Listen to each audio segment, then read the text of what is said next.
Mesdames, Messieurs, bonsoir. L'ex-maire de Laval, Gilles Vaillancourt, accusé de gangstérisme, pourra aller passer quelques semaines, s'il le veut, en Floride. Il avait pourtant dû remettre son passeport à la Sûreté du Québec après avoir été arrêté au mois de mai dernier.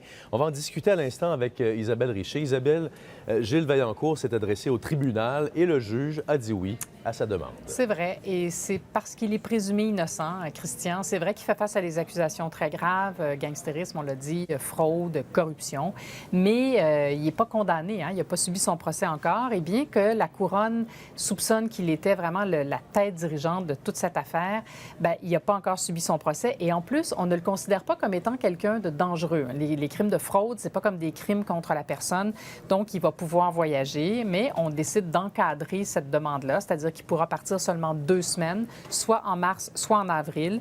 On l'oblige à résider dans sa maison en Floride. Il devra donner son itinéraire, il devra prévenir la Sûreté du Québec 1 semaine avant de partir.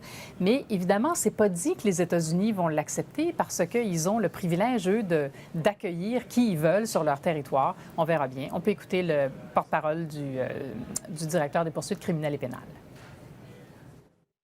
Il faut comprendre que les conditions de remise en liberté sont là pour garantir la présence à la Cour, entre autres. Et donc, tout individu qui est présumé innocent peut avoir certaines restrictions à sa liberté, mais en même temps, les conditions de remise en liberté ne sont pas une punition dans un dossier. Bon, Isabelle, d'autres accusés dans cette affaire ont obtenu la même permission. C'est vrai, notamment l'ancien directeur général de la Ville, Claude Asselin, qui a eu le même privilège.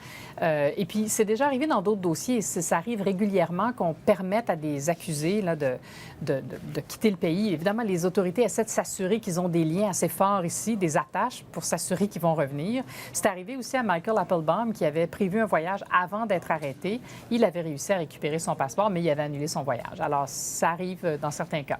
Merci beaucoup, Isabelle. Je vous en prie. Au revoir. Au revoir.